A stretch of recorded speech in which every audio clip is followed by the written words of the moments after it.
Well, hello and welcome to the Dream Highway podcast, the show that's here to inspire you to go after your dreams and, most importantly, make the most of the journey every step of the way. This is episode number 73, and I'm your host, Steve Pedersen. And today, my guest is Kerry Heaps, an entrepreneur of 16 years. Kerry is the president of Book.Speak.Repeat, taking the work out of getting booked as a speaker. And she's the host of the Book.Speak.Repeat podcast. She's also a highly sought after speaker on topics such as leveraging your publicity to close more deals, bodies don't lie, body language basics, and the network game, making networking work for your business. Kerry, welcome to the Dream Highway podcast. Thank you, Steve. It's such an honor to be here with you and with your listening audience, and I can't wait to get started. Absolutely. Yeah, so excited to have you. Kerry, before we jump into all of the exciting stuff, tell us a little bit just about yourself personally. Like, what do you like to do? What do you like to eat? Just kind of the fun details maybe people don't know about you. Oh, well, some of the fun details most people don't know about me. I am into fitness and health. I'm an avid kickboxer. Just recently took up dancing, ballroom dancing as well, and that's been slow and go. Wow. Kind of has its own challenges. Sure. I adopted 3 cats during the pandemic, Marlon, Brando, and Pirate, and they're my fur babies. I have 2 they're all 3 boys, 2 are twins, and I have another one from a separate litter, but they were all rescued together. And when I was looking to adopt, I was going to get 2 cats and they were all bonded. And I'm like, I can't break up the cat family. So I've had them for about a year and a half now. Okay. So, wow. What's that like, having a bunch of cats running around? Well, it's not as overwhelming as you would think it is. I think if I had children or if I was married, it would be much more difficult, but because It's just me and I have a fairly large place, they have a lot of room to roam. They have their own little spots, but they each have their own, personalities, and I'm really glad that I got them. I mean, not just because of the pandemic, but just because they're just amazing little pets and they're super smart. But they have their little routine and it matches with my routine. So it works out really great. That's very cool. Yeah. And they get along with each other? They do. They play fight, but every once in a while it's like, okay, you're getting on my nerves. And, they kind of know, hey, you need to back off. So yeah.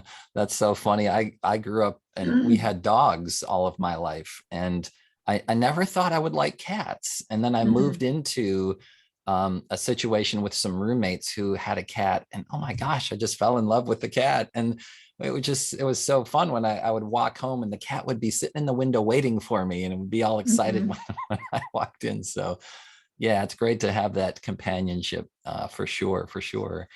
It is.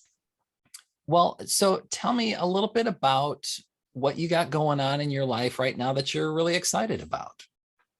Well, I have a couple of different things that we're really excited about. I mean, clearly, on a personal level, just, moving out of 2020, I think we're all at that point where we just are ready to either move on to bigger and better things, or we want things to get back to some sense of normalcy. So I've been, keeping myself out there, which I think hopefully everyone's doing that, but just getting out more physically and interacting with people. That's been something that's really been big for me. I'm trying to make it where I'm going out and meeting and greeting or doing something, interacting with people at least every other day, whether that's at the gym or if it's a kickboxing or going and getting my hair done, whatever the case may be. But I think that's been really, really, really important and something I've been excited about. And then on the flip side, with Book.Speak.Repeat, there's so many, this is our busiest time of year right now. November, December is insanely busy because most people are starting to get their educational lineup. So we've been busy with that. And then just onboarding people that want to get their message out there. They want to change people's lives or their business. And that's been a pretty big thing, for me. And then thirdly, it's working on my writing. I have a goal to get, I don't know if I'll reach it, but I have a goal to get 3 more books published before the end of the year, meaning up on Amazon and ready to go. Sure. Wow, that's an And ambitious goal. it is. Well, I've been able to write my books fairly quickly, just using different techniques and things like that. But I think it's really important when we have a message to share. Not everybody can come and see you at your event or listen to a podcast, or maybe they prefer to read. So having something in hand that they Sure. can feel and touch is always very important. Yeah. Well, and so you're talking about obviously hard copy books and not just publishing ebooks. Correct. Yeah. Yeah. And what I know this is kind of a technical question, but what publisher do you self-publish, or how do you get Oh, those hard copy books out there? that's a great question. So I am a huge believer, and I've always used self-publishing. I try to deter people from using a publisher unless you are at a certain level in your career. I don't think you should use one, simply because it can be costly. And a lot of people are under the assumption when they publish that all of a sudden they're going to be a multimillionaire within a Mm, year, and it sure. doesn't work that way. I'll, Yeah, I'll tell you what, it happens with musicians too. you know, we think, exactly. musicians get super excited about their project, Mhm. and that's what's funny is, and maybe you've heard people say this as well, but when people tell people about what they got going on, they say, I'm super excited about. Well, of course you're super excited about it, Mhm. but just because you're super excited about it doesn't mean anybody else is going to be excited about it. And Exactly. right. And I'm sure you, or either you yourself, or maybe you've worked with people who you launch a book and it's crickets, right? Mhm. Yeah. Well, and I'll tell you, even with the publishing side, and I totally feel the pain of the musicians too. My father, I think I shared with you, he plays in a band. He did Mm, that professionally before I was born.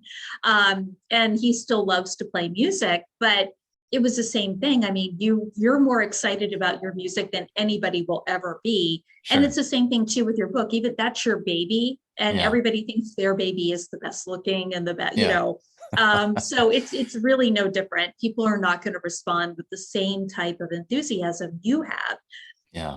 But I'm a big proponent of self-publishing, hard copy, soft copy, doing ebooks, audio tracks. You can do that all now through Amazon. It's very easy to do. And Mm, what most people don't realize, a lot of the people that help you publish your book are using the same exact platform that you would mm, use if you did it yourself. yeah. So it's really, getting it published and getting it out there. It's the beginning. Then you need to start getting interviewed, start speaking Yeah. about it. So it's been a goal of mine, because I have a couple of speaking topics that don't have a book to go with it, and I have to Mm, change that because I have to got it. practice what I preach too. Sure. Sure. Now, what interesting, as you're saying, okay, so some people have a book, and then when they get their, I think especially they're super excited about their first book, or Mhm, as a musician, you're super excited about your first album. mhm. But you have multiple cats, and let me ask you this: do you have any one particular favorite? I actually get that all the time, and my answer is no. I love them all the same. Exactly. But I'll Exactly. tell you, they each have their own individual personalities. When they first came here, they're rescued. They were rescue Hmm. cats. So Yeah, Marlon and Brando are brothers. They're twins, and I they're love black that combo, cats. Marlon and They Brando. came they That's so came awesome. named, and I wasn't about to change their names because I Oh thought, yeah. number one, Okay. it's pretty cool. And Pirate, who is my tuxedo cat, a black and white cat, he's from a different litter, but they were all rescued at the same time. That's why they're bonded. But it was so funny, the first day they came here, and the rescuer brought them in, and we had them in pet carriers. So we immediately put them in the bathroom, because cats are safer in one space Mm, when they first come into a new environment. And Marlon, who's the social director of the crew, jumped out of his crate, jumped right in my arms, and stayed there okay. the whole time. Okay. And then the other two, they ran behind, they ran and hid in the bathtub and behind the toilet. And then Pirate was the second one to warm up to me. He came out from underneath my bed, kind of like, okay, I get it. You're going to take care of us now. But Yeah. Brando, it actually took him about 3 weeks to warm up to me. And I would Okay. wake up in the middle Wow. of the night, and he's right there on my end table, just looking at me. like trying to figure me out. But I'll tell you, he Are is you legit? yeah, right. But once he warmed up to me, he's the biggest cuddle bug. And just like I said, they each have their own personalities. And it's the same thing too with your writing, with the, we were actually talking about music too. Just a quick story about music. There's a gentleman on YouTube, and I don't know if you know him or not, but I think it's Eric Lund. But he produces his own music. Well, what happened was he was getting tired of making soundtracks or music pieces that, you know, I guess people would ask for, and he wasn't getting paid or making a living through it. So he started his own YouTube channel, and he has it set up. Like I tell people, if you're looking for intro exit music or for your podcast or your book, audio book or product, you can go to his channel on YouTube, and it's copyright free music. He just asks two things: that when you download it, you give him credit in the show notes or wherever you're publishing. And then, you know, where you can actually share and subscribe. But he's made a ton of money on YouTube by doing that. And I would imagine through ads, I would imagine, right? Probably, yeah, ad revenue. And I think he has something like 11 million subscribers. I mean, it's insane. That'll do it. So I always tell everybody there's a way around everything. You just have to put some ingenuity into it and put some, like my grandmother used to say, elbow grease. Yeah, a little elbow grease. Yeah. Well, that's fascinating. And I think, you know, having kids myself, it's like, okay, yeah, you definitely, certainly don't love one more than the other. And I'm just thinking, like, when you put something out there, again, put your first book out there's always something special about that first one. But then at your level, how many books do you have now? I have right now 4, one that's still in like the finishing touches phase that will be uploaded. And then I have 4 others that I'm working on. So how I personally do it for me, and again, everyone's different. Everyone thinks about writing a book, you're either actually physically writing it out or you're pounding away on your keyboard. But I use a software, it's $20, and it's called Transcribe Really, and really with a W. It's on your Google browser. You pay $20 for the whole year. It is by far and away the best transcription software I have seen. And it does, you know, and $20 per year, you can speak directly into the microphone and it picks up and translates without skipping a beat. Like Microsoft Word has that, but it keeps skipping. So I use that for my articles because I find for me, Steve, and I don't know if you're like this, but my brain works a lot faster than my mouth. So, and my hands. So it's better for me just to speak, and it types everything out. I copy and paste and edit in Word, but I have 3 mini books that are on Amazon, and it's called the Create Your Own Media series. I have one for publishing, one for podcasting, and one for getting yourself publicity, but they're called mini books. And that's what I tell people: when you publish, don't feel like it has to be a 300-page novel. Sure. I mean, it could be 70 pages like mine is, and it's a little mini book. And actually, I think people like those. They sell better because it's especially nowadays, right? Where people have a shorter attention span, for sure. Exactly. And you could do it as an audio book. You could do it as a, Kindle or whatever they're calling themselves now. They used to be Create Your Space, and now I think it's Kindle KPDM or something. They have different options that you can pick, and you can design your own cover and upload it, or you can use one of their templates. It's totally up to you. To me, it's very user friendly, but like I tell everyone, once you get it out there, what I like to do is I like to order one copy from Amazon, like I'm a customer, to see what the customer experience is going to be. And then that way I can be like, okay, I want to change this or change that, and then launch it. But honestly, I find, and it's probably the same for you, if you were going to be writing books, like for example, your love of music, and maybe even doing like a book or even an audio book on maybe teaching some basics of guitar or basics of music, you'll find once you start doing that, when you're speaking into the microphone, it speeds up that writing process very quickly. The editing part, I think a lot of people do get caught up in that too. But the editing part, I've seen books on the New York Times bestseller that have a typo or a spelling error. I mean, it's almost impossible. And like, if you get caught up on the logistics, you will never get this done.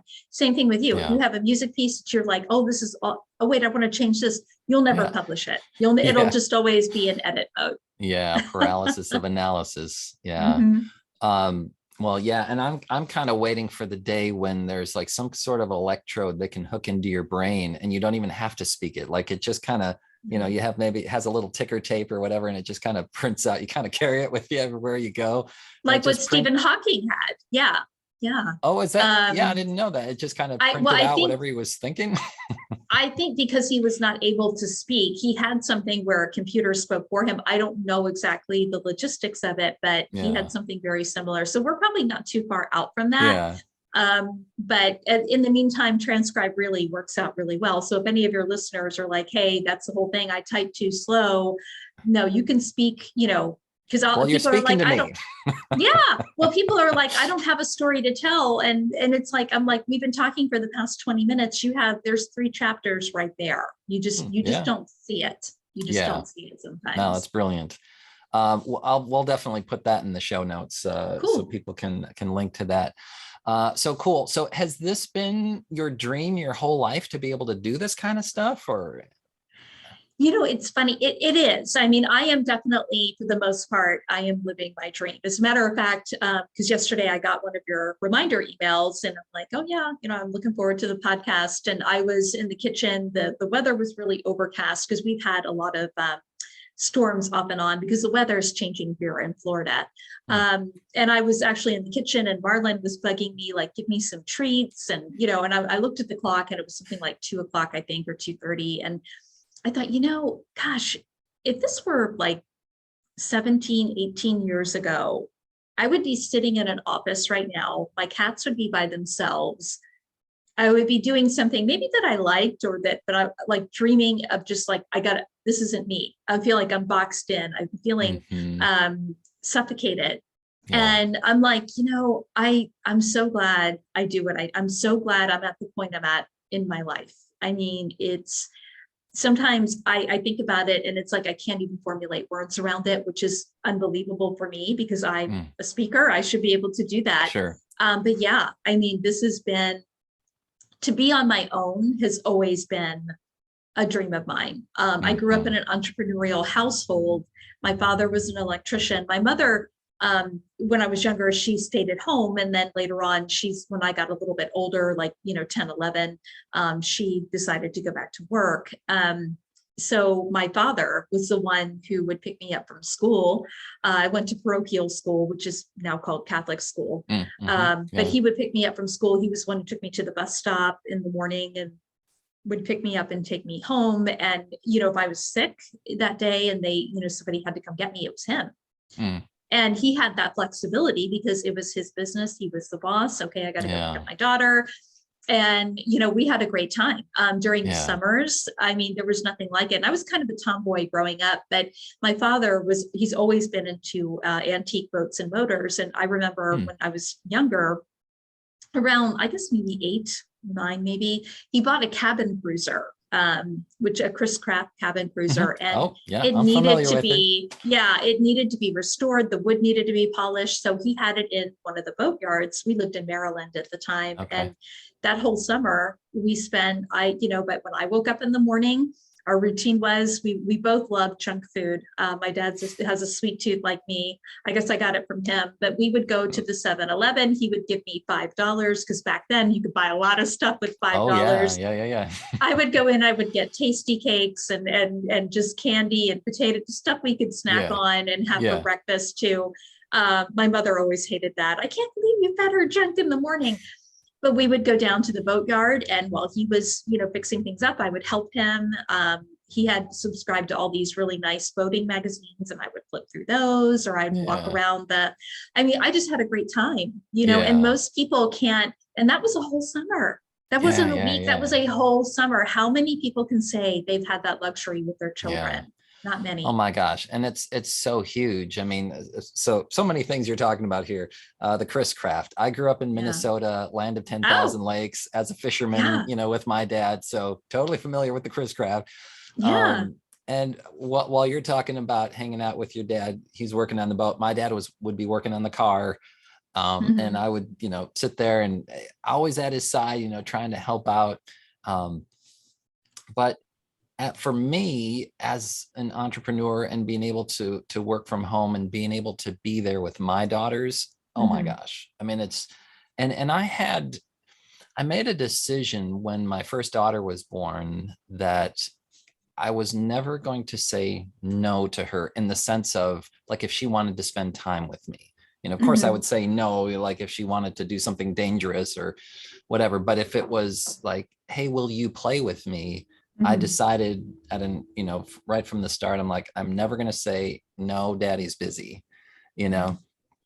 And so that has been such an incredible aspect of my dream life and my dream highway, to be able to just, like you said, kids get sick, you need to go pick them up, you're there. It's just being there with them and being present with them has been such an incredible gift. Yeah. And Well, so, you look at, and I think, Steve, there's good, bad, and ugly to being an entrepreneur, and having, because I mean, any dream you still have, there's still things you have to do. It's just like, sometimes I have people who look at me and I'm surprised at how many people who think I'm an ultra wealthy person. And I don't know where that comes from, but it's kind of like, well, you can, you do your dance lessons in the middle of the day. And I'm like, well, I have that luxury. But what they don't see is that maybe later that night, between the hours of 10 p.m. and 1 a.m. or 2 a.m., I'm working on, the website, or I'm sending out email or scheduling emails, or I'm working on my book, or, whatever I may be doing that can be done after hours. So they don't see that trade-off. And I'm not saying it's a bad trade-off. I mean, it's definitely, to me, I'm doing things that I love to do. And I'm doing it at my own pace. So I think it's, for some people, it's the right dream. And for others, it could actually turn into a nightmare very easily. Oh, totally. Yeah. And that's the thing. I mean, we're all made so very differently. And even to the extent of having dreams, we all have a different tolerance and different things that some people need that structure. They need to be able to shut it off. That's, I think, one of the things you're referring to is like, boy, as an entrepreneur or just self-employed in general, you need to be able to have that discipline to know when to turn it on, when to turn it off, be able to create those boundaries for yourself so that you can maintain healthy energy levels. Exactly. And I mean, I still have a structure. I mean, I have a schedule. I mean, clearly I stick by that. But what I'm actually talking about too is, like, I've had, and I'm sure you've had people say this to you too, like, hey, I want to be a musician. Can I pick your brain? And you take them to lunch or have coffee. And I've done the same thing too early on in my career. I'm like, yeah, I'm happy to sit down and talk with you. And like with people who want to be an entrepreneur, I'll write down everything. I'm like, okay, well, if you want to do, because early on I produced my own events, and, having that meeting planning hat on, and I would tell them everything that it would take to produce a successful event and what the timeline should be, if you should take a year to plan it out. And they would be like, they would back away and be like, oh, well, I'm not going to, I just thought you sent out an email and everybody showed up. And they're serious when they say that. And I'm like, no. Yep. But again, I don't think people have a clue of what's involved, because as an entrepreneur, as a business owner, we take risk that most normal people would not take. And a lot of times it pays off as long as we stay dedicated to it. But if we don't, if we're one of those people, I need a steady paycheck, well, then stay at your job, because it's feast or famine mode, consistent feast or famine mode, I find, with entrepreneurship.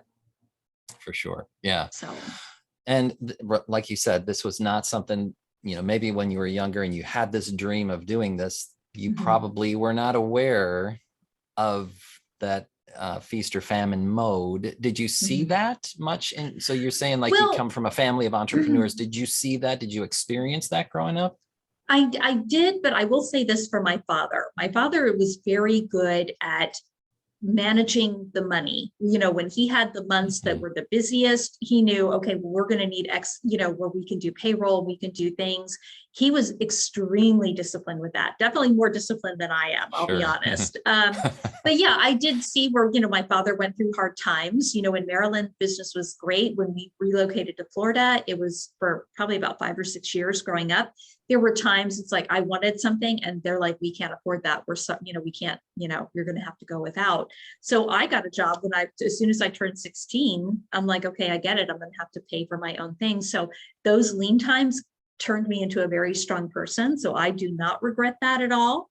I do think my father still feels guilty about that, but he shouldn't, because again, it turned me into a very strong person. Definitely out of all of the children, I am by far the most successful. And I'm not saying that to brag. I'm saying that because I spent the most amount of time with him. He would give me little jobs to do. Back then in the late 70s, early 80s, it was socially acceptable to smoke. So my father had, the way our house was set up, he had built a garage and office where all of his workers and contractors would come every morning to get their job assignments, and they were all smokers. So when they got there, the first 30 minutes, everybody's kind of shooting the breeze, smoking their cigarettes. So he didn't like how it was piling up outside. So he said, I have a job for you. And he gave me a little red bucket. And I tell this story in one of my speeches, but he gave me a little red bucket. I got 1 penny for every cigarette butt that I picked up. And we would count them out together. Yeah. And it taught me, hey, you have to work for what you want. And, again, I was like, I don't know, 7, maybe 6. I can't remember, but I was old enough to, learn the value of money. So those were things that he taught me. So I did see it, but I think growing up, and even like in my early 20s, I really didn't know what I wanted to do until I was about 32 years old. Okay. And I think that's pretty normal for most people. What I hate about our educational system is they put so much pressure on these kids. Hey, you need to declare a major, and they haven't even had time to get out in the work world to see what they like and what they don't like. Yeah. It's too much pressure. It's and we're experiencing that right now, because my oldest daughter, she's going to be turning 18 in about 2 or 3 days here. And she's, she doesn't know what she wants to do. And it's like, she's a senior in high school, and there's all this pressure, like, got to go to college. I mean, it's not coming from me, what I'm saying, but like society in general is like, this is the next step for you. This is the next, everybody goes through this process, and the educational, just the way we learn in general is changing dramatically. But continue. It is. No, and like I said, I mean, I developed an an internship program for, people who wanted to come and work with me, because again, I tried to get the kids that were like in their freshman or sophomore year, and even their junior year. And I would tell them, look, while you're doing this work for us, what are 5 things you want to learn or you're interested in? It doesn't have to have anything to do with this internship. I don't care, but do you want to learn more about radio management? If I can't share that information, I'm going to find somebody who can. Because what I wanted to do was head off where somebody, and this happened multiple times, they're like, oh, I'm in my senior year, I had to declare a major, so I picked media. I'm like, oh, well, what do you like? Oh, well, I really don't know much about it. I just had to declare something. And what's sad is I've met many people in my time who have a degree in something that they hate. Chemistry, engineering. And then they get into that field and they realize, oh gosh, I really want to be, I want to be a musician, or I want to be an actor, or I want to be a doctor. And then they have to go back to the beginning. It's not fair. So even with me, like I said, by the time I turned 32, I mean, I always knew I wanted to have my own business, but I didn't know what kind. I didn't know what, so I had decided, because I modeled when I was very young. I wanted to work with models and actors and pageant people and do image consulting, help them with their color selection and so forth. So I was working in staffing at the time. I was an outside sales rep. So I was like, okay, I'm going to take the next year. I'm going to save money. I'm going to hire someone to do my website. Because back then we didn't have Wix and all the different cool stuff we have now. You had to get someone to do that for you. I worked part-time in the evenings to save extra money. And I remember the day that I was like, okay, I'm ready to make that jump. I put my 2-week notice in with the company I was working for. And the 2 weeks went by, that Friday came, and I'm like, I'm free. I'm not going to have any more problems. That Monday morning, I woke up at my regular time, that I would normally get up to get dressed and then hit the traffic on I-4. And I remember it was very overcast that morning. And I went to my dining room window, and you could see the fog and everything. And I thought, oh gosh, what did I just do? But I will tell you, that was 16 years ago. We'll be going on 17 years pretty soon. And I would not trade my worst day as an entrepreneur for my best day in corporate. I think when it's the right fit, it's the right fit. But even early on, entrepreneurship's never a straight line anyway. but I kind of segued, like for where I'm at now, I have Kerry's Studio, which is like an online clothing boutique. I speak on body language, psychology of color. So I get my clients from that. And then I do have Book.Speak.Repeat too, because I'm already doing this for myself. Why not help other speakers? Right. So yeah. sometimes it takes time to perfect your dream. Oh yeah, that's why, right? It's all about the journey. It's a journey, not the destination. So let's go maybe a little deeper and just talk about, like, kind of the big why behind the things that now, maybe even now these days, like, what is the big why behind why you do these things? Was there some kind of connection with your dad a while back? That, 'cause I know that's huge, but well, yeah, what do you think it is? I think that part attributed, Steve, to me wanting to be an entrepreneur, because I saw he had control of his schedule. But anybody, you could be an entrepreneur and be a musician or be a business owner or be a writer. I mean, there's so many things that could fall under that of having your own business. But I think there's two reasons why I do what I do. And they're different stories, so I'll try to make them quick. But the first one, you go deeper, like the image consulting and, helping people, feel good about themselves, on a physical level. That actually comes from my days in high school and middle school. A lot of people are not aware of this, but I, in high school, I had a tough time. Thinking back, I had lived in Maryland. My family relocated to Florida, to a rural part of Florida. We were 2 hours away from the Alabama-Georgia line. Small town, at the time they had one stoplight, and they had a Hardee's restaurant, and that was it. I mean, it was that small. So no McDonald's. Yeah. And coming from the North, again, and back in the 80s, things were very different. So there was still a lot of prejudice in the area. And I was, number one, Catholic. I also, came from the North. So I was immediately an outsider.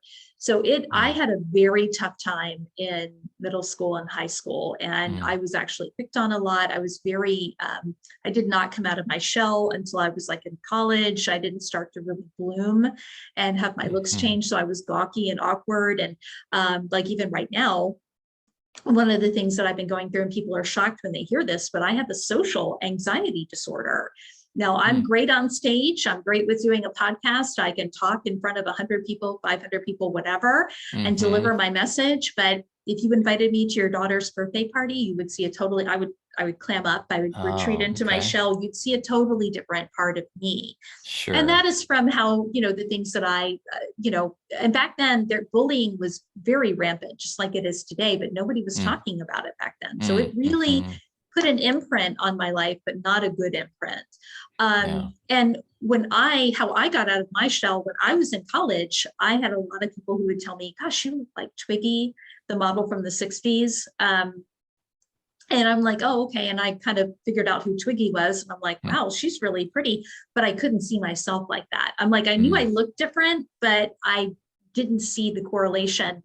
But I had enough people saying that to me, like, oh, you should be a model. It piqued my interest. So what I did one day, there was a modeling agent in Tallahassee by the name of Marcia Dahl. And Marcia Dahl Falconberry now, and she was my very first mentor and still a very good friend to this day. But I took modeling classes from her for about a month. I would drive to Tallahassee. It was a 2-hour commute. I didn't tell anybody I was doing this because, again, I didn't want the backlash. I didn't know how people would respond. She said, there's an event coming up called Models of the South. I want you to come and compete. My first year there, we did a professional photo shoot. I won, I think, first place for being most photogenic. I won something else for my television, for my acting ability. Nice. We put a big thing in the paper with my professional photo, local young woman places at modeling convention. And that's all, like, everything changed for me. And I call it, that's one of the books that I'm actually working on right now. It's called The Peacock Effect.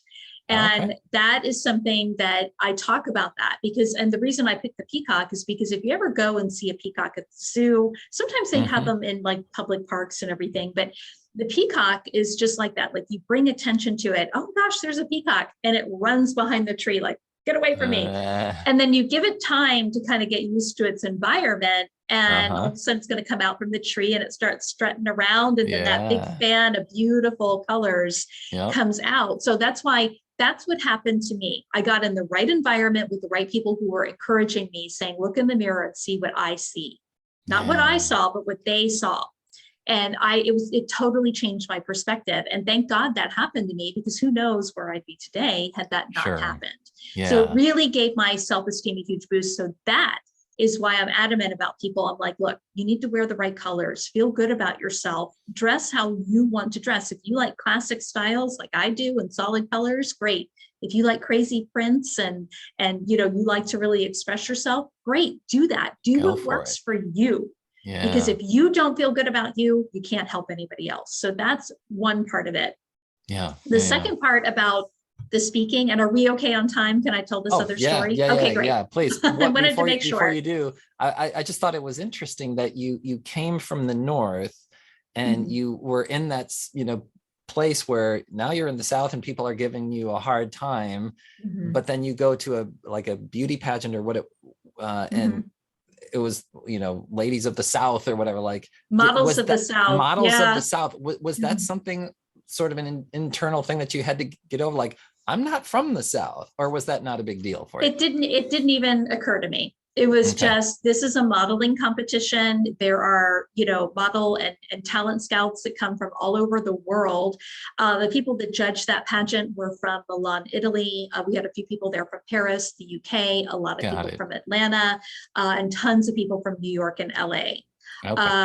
And it was a chance for us I got a couple of what they called go-sees, where they were more interested. Hey, let's have a one-on-one conversation. Here's a part you might be good for, or here's a modeling job that you might be able to do. And then of course they made it into a pageant too, where you could win prizes and a crown and all that good stuff. So, but I'd never even really, it is ironic though. It is, there's an irony there. That's for sure. Yeah. All right. So and then you have a second story.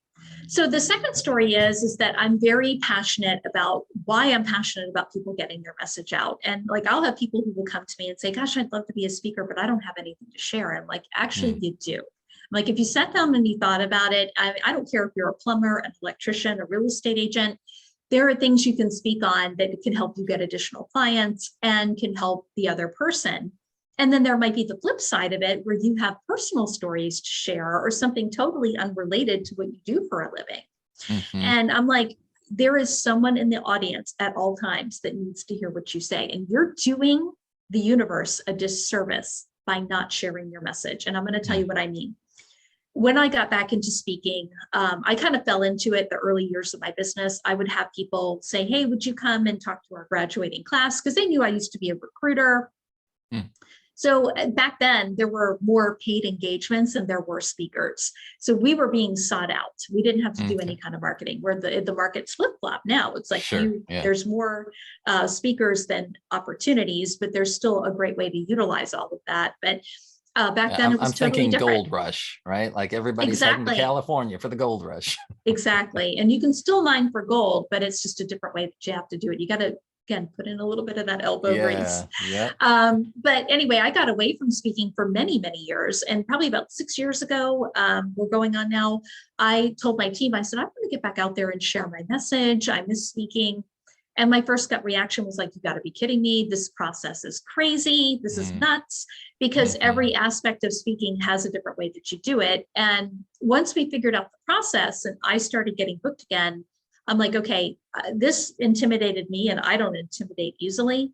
I can only imagine people who are brand new to the industry, or even if they've been in the industry a while, maybe they're struggling. So that's kind of where Book.Speak.Repeat was born. But 3 years after that, I was at a convention and this just fueled my passion even further, but it really brought the point home for people. I was at a convention in Indianapolis, and I was at the convention center, which is downtown. I stayed the night before my speech. I stayed at a hotel that connected to the convention center. They had overbooked. So after I got done speaking, I couldn't stay at that hotel. They didn't have any room for me. I'm like, well, I'm flying out tomorrow anyway. I'll just go stay somewhere at the airport.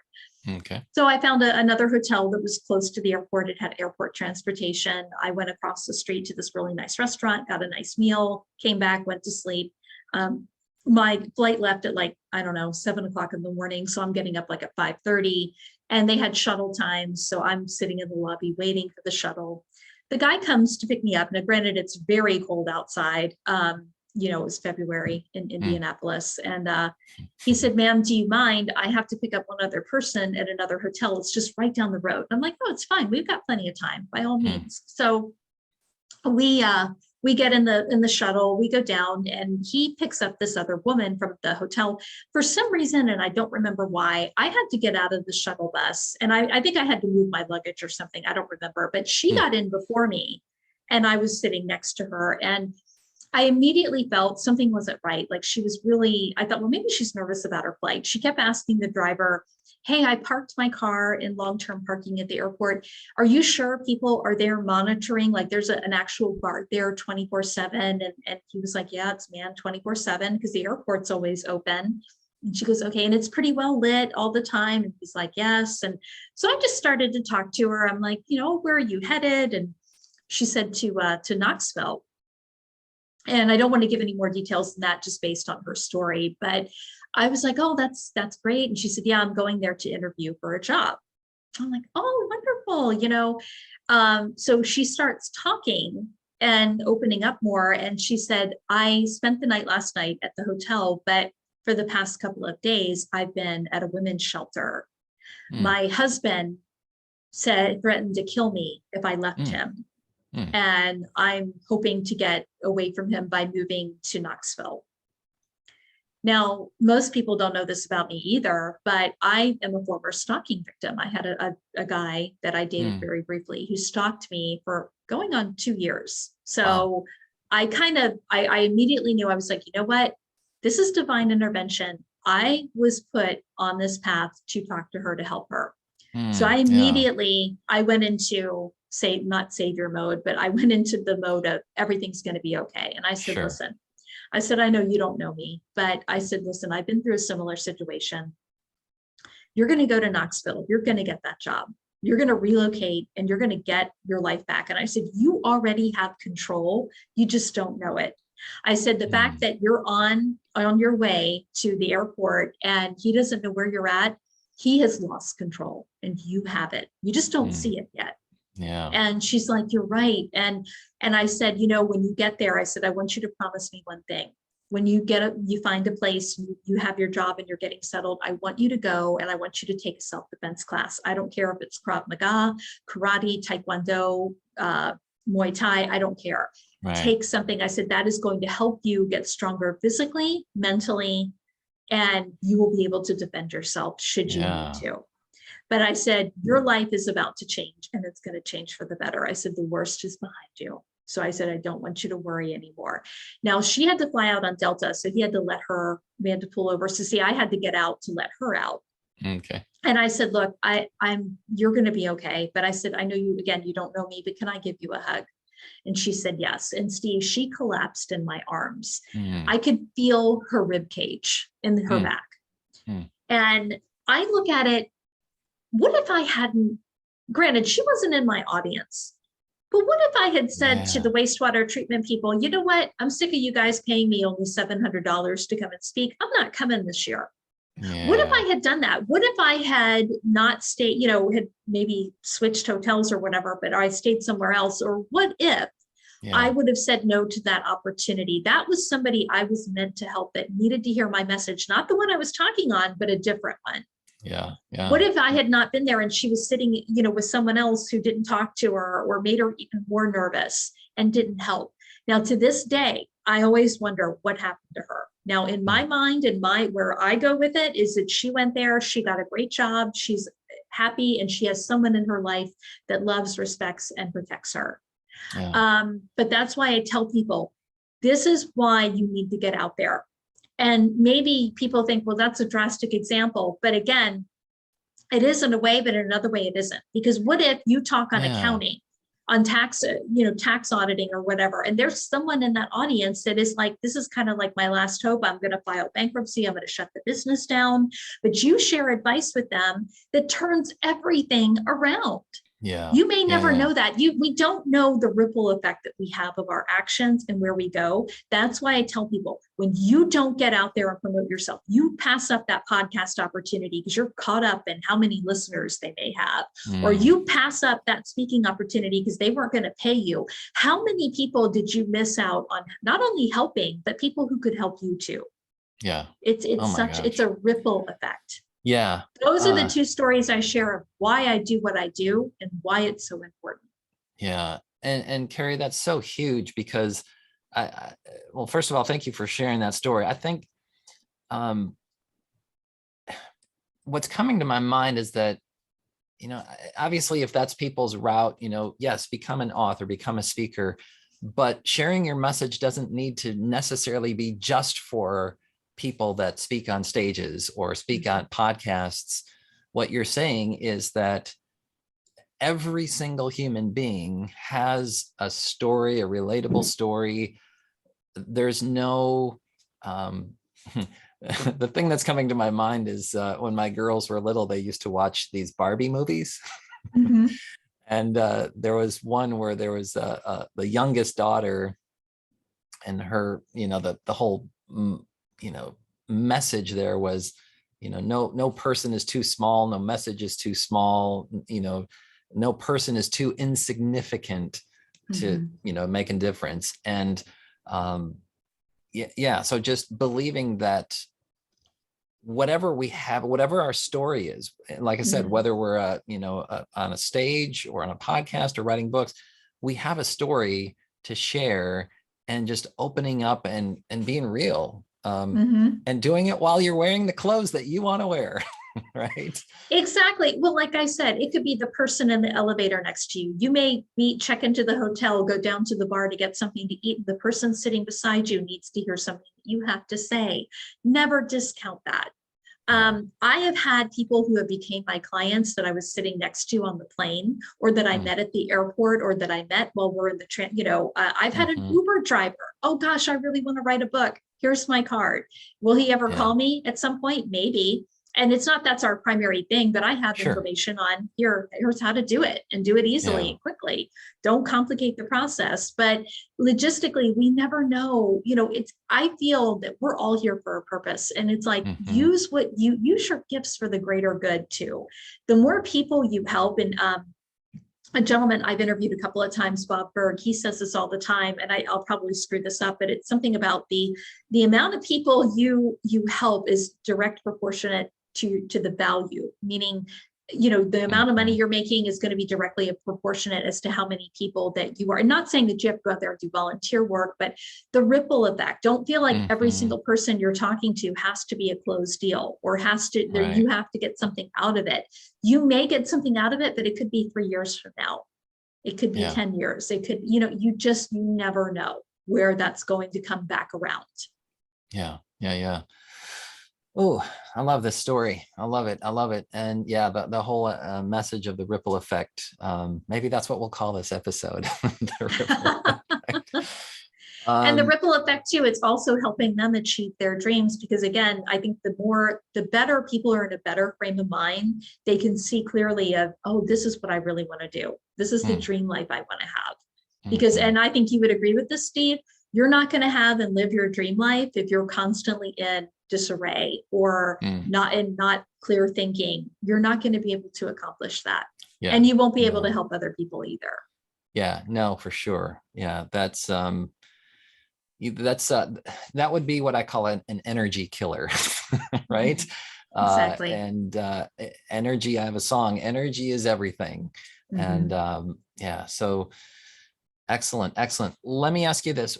There's somebody that you meet and they're struggling with wanting to go after their dream.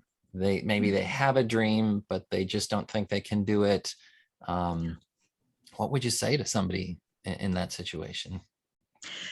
That's a great question. And there's actually a couple of things that I would say to them is, again, depending upon where they're at, because some people struggle with the mental part of it, like taking that leap. And if it was Mm-hmm. something of that nature, I would say, look, at some point you have to jump into the deep end of the pool. Mm, Face your fear and do it anyway, is what I would say in that regard. If it was yeah. something with money, I would say, you know what, that's great news, because that's the easiest thing to fix, to be quite honest. You know, if you look at it, if it's like, oh, well, I really want to do this, but I don't have the money. There are so many different things. We have more opportunities now than when I started my business 16 years ago. Like I said, you can do so much. And I started my business with no money. I mean, I saved up money, but I paid that to get my website done. But I didn't have $5,000 in the bank. I didn't have 10. I probably had maybe 1,000 in my savings account when I took that leap. So my last check was literally my last check. But when I took that leap, it was like I tell people, you will learn how to fly. And you might be doing this in the beginning, but you're going to learn how to fly. But the money is always the easiest thing to fix, because there's tons of opportunities out there. If you need to do a sideline, you can do Uber, you can do Uber Eats, you can do Instacart, Shipt. You can do things on Fiverr if you needed to. You could take a part-time job. There's tons of opportunities out there. And if you said, look, I'm qualified to do this job, but I want to do it part-time, more than likely they're going to say yes, because everybody's hurting for labor right now. But don't feel that you have to have a $50,000 loan or $100,000 loan. Those are the people who wind up out of business in their first 5 years, is what I have found. And an interesting story, and I don't know what your experience was, but when I started out on my own, that when I was going to take that leap, one of my clients that I went to visit for staffing, it was a Women's Alliance Center. I'll never forget this. And they were part of the SBA, but they were all about, you know, they had gotten a grant to start, you know, just to train women and help women. So I went in there to, you know, hey, do you guys need any staffing, receptionist, whatever? Because that's kind of what I did, the business development side for a staffing company. And they were like, oh, and I'm like, listen, while I'm here, I'm actually getting ready to go out on my own. So I won't always be here. You know, I'm probably going to be, you know, gone in the next 6 weeks, starting my own business. And I was like, you know, I'm just curious, do you have any resources? Because they were there to help women either find jobs or start their own opportunities. Within an hour, they were like, you won't make it through your first year. I'm like, oh, okay. Now, mind you, before I left, they also asked me, they said, oh, Kerry, do you by any chance, does your office have any additional computers? And, you know, because we want to be able to teach people Microsoft Word, Excel. I got them a donation too. My office did that. They gave them 5 computers, 5 desks, and 5 chairs, because they were upgrading all of their stuff. So they got a bunch of stuff out of me for free. Well, I go on my way. I start my own business. A year later, I'm driving down Colonial. I see a for lease sign in their window. They went out of business within their first year. So I was like, oh, and they got a grant. They got a grant. But where they made their mistake was they immediately set up the brick and mortar business. They hired all these people. That can eat up salary, and benefits will eat up everything in your first year. So they had no plan to bring in other income. So yeah, that was kind of and I hated to see that, but I was like, that's irony. That's why I tell people, you don't have to have any money. You just have to have that elbow grease, some ingenuity, and the will to get it done, and it'll happen. It'll happen. Yeah. I mean, a vision and a dream. I mean, you know, you asked about like, what was it like? I mean, I had taken that first leap where it was, you know, I'd been married about a year. And, you know, this was 20 years ago. So you want to talk about the world being a different place. I mean, it was really different then. It was very different. And it was, you know, gender roles were like, hey, the man is supposed to provide for the woman, right? That's how it's supposed to be. And the idea of me quitting my day job, you know, to pursue an entrepreneurial dream. What are you, nuts? How could you? I mean, not only is it, you know, just risky, but it's irresponsible. It's not manly. It's not godly. You know, you get all of these things kind of thrown at you. And and there was that, how I always kind of envision it. I'm not sure if this is a real thing or not, but it's kind of how I imagine things. But, you know, you think about an aircraft carrier. And these things just blow my mind. And you have these jets that have this tiny little runway, you know, to take off. And what seems to me that happens is they start their takeoff. And as soon as they go off the end of the aircraft carrier, they kind of sink down a little bit. They sink, yeah. Right? They don't crash in the water, but it's kind of like whoop, before they actually take off. There's that dip. And I think that's kind of what a lot of people experience. It's definitely what I experienced. Like, hey, this is going to be great. This is going to be awesome. This is exciting. This is terrifying. You know, like you're in the cockpit of a jet and you take off and there is that little bit of whoa, you know, kind of like that dip down. And yes, your stomach kind of like a ride at the amusement park. You get like butterflies. Your stomach exactly. Your stomach comes up into your throat. And it's like, oh, what have I done? But it's too late now, man. You got to learn to fly. You know? But like I said, when it's the right fit, and I think you would agree with this, there's nothing like it. There's nothing like it. Because you're living your dream. Yeah. You know, at the end of the day. And it carries you, and it's that energy carries you. And there is just that resonance with like, yes, this is because I think that's what we're really all wanting. We're all wanting that sense of fulfillment and satisfaction and happiness. And a lot of people, take the safe route, and because they think, well, I need money. Like you said, I need money in order to feel safe, secure, and happy, and all of this stuff, where it's like, but the whole reason you going after all of that stuff is not so you can have that stuff, but so that you can have this feeling that you also have when you're going after your dream. So yeah. Well, and I think there's something to be said for that, because the speakers, like I always tell them, if you make this process the more about the money than you do about your message, you've got a problem. And I find those are the speakers who actually struggle financially. But the ones who are like, yeah, I'm, that stage, I booked 3 engagements for myself the past week. 1 is paid, the other 2 are unpaid. And I'm going to have to pay out of pocket to travel, but I know I'm going to get business from the audience. So it's like, I'm passionate about my message. So the money will take care of itself. You've got to be passionate about what you do, because I think people see through that. Yeah. If you were creating your music just to make money, you wouldn't create the kind of sound quality you create now. Yeah. And people pick up on that. No, and I can testify to that in actual real life, examples that is definitely the case for sure. Yeah. So, well, Kerry, this has been absolutely wonderful. I just kind of realized, we're doing a podcast episode here. We should probably wrap it up. These are fun though, aren't they? Yeah, I love podcasts. Yeah. And it's right. This is, for me, this is living the dream. This is, to me, what the Dream Highway is all about. It's the journey. It's meeting and connecting with amazing people like you, and hearing your stories and hearing how you can inspire other people with your story. And no matter who we are or where we're at, that's what we're doing. We're all just trying to sort of wake up to like this idea of like, hey, I've got a story and I could go after my dreams. So I just want to thank you for coming on and, the show, joining us, sharing your story, sharing your experiences, sharing your wisdom. I super appreciate it. Well, I hope what I shared today will help someone along their journey. And yeah, I mean, my best advice for everybody is just go for it. Feel the fear and do it anyway. Yeah. It means you're alive. Right. Absolutely. Well, I want to thank our listeners for joining and listening. If you want to catch the show notes, we'll have all kinds of things on how to connect with Kerry. This link for the transcribe, really? Transcribe.really. Yeah. Okay. It's and I can send that to you so you can have it. And yeah, sounds great. Well, that will be at thedreamhighway.com/73, the number 73. Kerry, thanks again so much for joining us. We'll sign off for now. Take care and have a great day.